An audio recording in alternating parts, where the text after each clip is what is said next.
This is the Education Business Podcast for consultants and business owners providing services in schools. I'm Claire Riley, and I'll be sharing how to start, grow and scale your education business.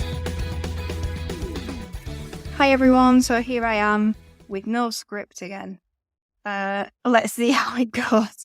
So I'm going to be talking about reinvesting in your business today. And just want to say thank you to Anne for suggesting this topic. I actually reached out to you guys, asked what you would like me to cover, and Anne said she'd like to know about reinvesting in your business. And I suppose maybe it's a topic I didn't want to talk about for a while. But I always find that things come full circle, and what's happened is it's kind of come around again where I'm thinking about it, and so it makes sense to talk about it. So Education Business Club, obviously that's a startup. It's a completely separate company to Classroom Secrets, so it doesn't share money or anything like that. So Education Business Club obviously doesn't have the capital in it that the Classroom Secrets does to invest into things in the business. So let's talk about that. I've still invested though in training, and you can invest in other ways as well. But in Education Business Club, I've invested in training, and one of the courses that I bought actually was Influencer School. Now, I already know a lot that's in Influencer School. Sometimes it's helpful just for that reminder, have it all in one place, work through it, and then you can go back to it. So I'm a massive fan of content learning, which is what I'm going to be bringing to you anyway. Something similar, not a course, more of a well, there will be courses, but anyway, I'm getting off topic, and this is why I had a script before. Anyway, so reinvesting in your business. Then I signed up to Influencer School, and that's because I understand that growing me and my ability to market in a different market, because while my business is in Education Business Club is technically in the business market rather than in the education market as well. So I have to consider that and make changes and learn new skills for that. So I'm much quicker to invest now in my business, even though I don't have as much money in it. I waited longer in Classroom Secrets to be able to do that. So one of the ways, obviously, is to invest in yourself and your knowledge. Now, I did actually record an episode way back when, before I finished the episodes and had a break, about making sure that you get paid from your business and profit first, and how in the beginning I did not take any money out of the business and how that was a bad thing. And am I about to kibosh that episode? I'm not. I still believe that. But you know what? At Education Business Club, I'm not taking money out there either, because I already have a salary, so I don't need to worry about that. And I want to grow the business, and I think that's the key message I want you to take. I know everyone is in a different situation, and we'll talk about that in a minute. But Classroom Secrets, because I didn't take the money out, because I didn't need it for a salary, or I didn't need to take lots out, I could afford freelancers when I needed them. I could spend it on things that I needed for growth, like social media ads, new software, training for myself. Yeah, I did do quite a bit of SEO training and marketing training at that time. And so I had the capital there. It's much harder to grow a business when you haven't got anything in the first place. So that is just something to think about, really. And you can only make a plan based on your circumstances. You might be somebody who has left teaching. Let's say you're a tutor and you have to get so many tutees to be able to make it work. You've got to get the money in to pay for your bills and things, and I completely get that. That is going to slow your growth unless you can find a way to get more than you actually need, because we need this capital, really, to be able to push us forward and help us to grow. So if you can leave the money in, as long as you spend it in the right way and you're thinking about that money and making more money in the future, you can absolutely grow faster.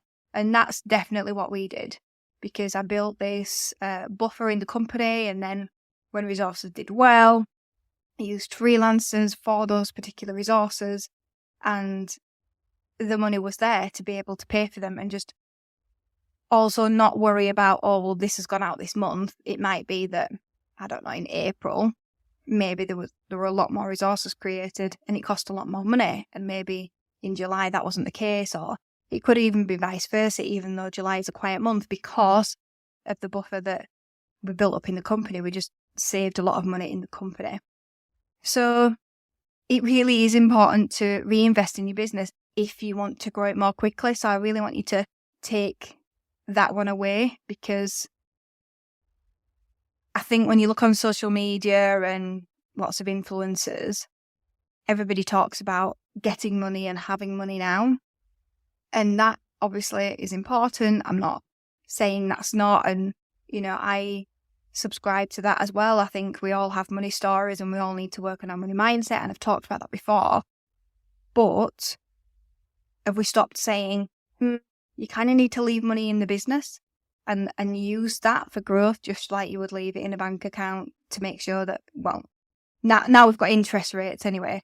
Not when we didn't have them. But yeah, now we've got good interest rates. You'd leave money in the bank, wouldn't you? And you'd let that grow. Well, it's the same thing. How are you using that money in your business to help your business grow? And there are lots of different ways of doing that. And, I was talking to Ed about it the other day, which is why I thought, yes, now is the time to do an episode on reinvesting into your business. Just as I'm doing with Education Business Club now, I've just signed up to a new software subscription so that I can deliver this membership later on. And I'm doing that because I've kept the money in, because I've been delivering sessions and I've kept the money in, so I've got the money to invest. But Zoho, you might use Zoho. I've recommended it before. We use it for a lot of things. We use the entire package pretty much. And Ed's actually going to the Zoholics conference next week in London. And he was reading up, and apparently Zoho are the first company who have bootstrapped their way to be $1 billion company. Which is absolutely amazing. Like, they've never taken outside investment. They've done it all on their own.